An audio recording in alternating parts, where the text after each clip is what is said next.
పెద్దలు గౌరవనీయులు శ్రీహర్ గారు గతంలో టీఆర్ఎస్ పార్టీలో ఉండి వాళ్ళకి మేనిఫెస్టో పెట్టి పక్కకు పెట్టడం మోసం చేయడం అలవాటు కాబట్టి మేము కూడా అట్లా చేస్తాం అనుకుంటున్నాం. మీరు ప్రతి దాన్ని అడగలేదు అధ్యక్ష.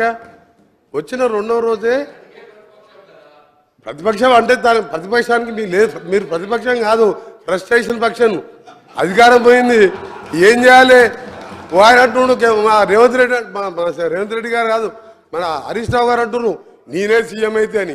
అంటే కొంచెం ప్రాబ్లం వచ్చింది అర్థం వీళ్ళకి. దానికి మనం ఏం చేయలేరు, ఇక దాన్ని ఎవరేం చేయలేరు. ఇక దేవుడు కూడా కాపాడలేడు. ఒక్క నిమిషం సార్, దేవుడు కూడా కాపాడలేడు వీళ్ళని, దేవుడు కూడా కాపాడలేడు. రాక రాక నలగొండకు వచ్చింది అధ్యక్ష. మన వర్షాలు లేక ఇబ్బంది పడుతున్నాం, మంచినీళ్ళు లేవు. జగన్మోహన్ రెడ్డి బిర్యానీ తినిపించిండు, రాసిచ్చిండు. వస్తా అధ్యక్ష, వస్తా వీళ్ళ ఎమ్మెల్యే అధ్యక్ష. ఎంత ఐరన్ లేక అంటే వీళ్ళ పార్టీ వస్తా పాప 38 ఏళ్ళ ఓంకువాడు సార్. ఇద్దరు చిన్నపిల్లలు మస్తెక్కి హైదరాబాద్కి కార్లలో దోసుకున్న సొమ్ముతో ర్యాలీ తీసుకొని హైదరాబాద్కి వచ్చి ఆ ఎమ్మెల్యే ఆగో చెప్తా మీ చరిత్ర సార్. కృష్ణానీలే సార్, నల్గొండల మంది లేక నల్గొండల మంది లేదు సార్ వీళ్ళకు. నల్గొండ ప్రజలు చీదరించారు. నల్గొండ ప్రజలు టీఆర్ఎస్ బహిష్కరించారు.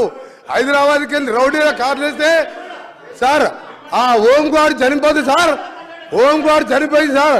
ఇద్దరు చిన్నపిల్లలు మొన్న నేను లేకుంటే ఓంకువాడు చనిపోతే కనీసం మా జిల్లా ఉన్న ఏకైక ఎమ్మెల్యే గాని కేటీఆర్ గారి ఆ కుటుంబాన్ని ఆదుకుంటామని అంటలేరు సార్. ఎంత దరిద్ర రాక జిల్లాకు వచ్చి ఒక మనిషిని పొట్టలు పెట్టుకోరు. ఈయన మేనిఫెస్టో గురించి మాట్లాడుతున్నాడు సార్. ఒకటే చెప్తుంది సార్, ఈయన మేనిఫెస్టో 2001లో పార్టీ పెట్టిండు సార్. నీ దుకాణం మంది మంత్రి గారు దుకాణం మంది సార్. ఒకటి సార్ అసలు బయటకు వస్తున్నా సార్, అసలు బయటకు వస్తున్నా. అరే మీ చరిత్ర చెప్తా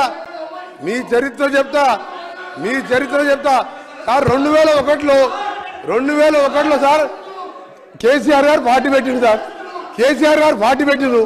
పార్టీ పెట్టినప్పుడు ఏం చెప్పిండు సార్? ఈ రాష్ట్రానికి మొదటి ముఖ్యమంత్రి దళితుడే. కేసీఆర్ మాట అంటే మాటే, ఆ మాటకి కాకుండా నా తల తీసుకుంటా అన్నాడు. తల ఉందా సార్ కేసీఆర్ది? దళితుడు ముఖ్యమంత్రి చేసిన దళితుడు ప్రతిపక్ష నాయకుడు అయితే, అదే బట్టి విక్రమ్ దళితుడు ప్రతిపక్ష నాయకుడు అయితే ఆయన గడుకోసారి ఆ స్థానం చూడలేక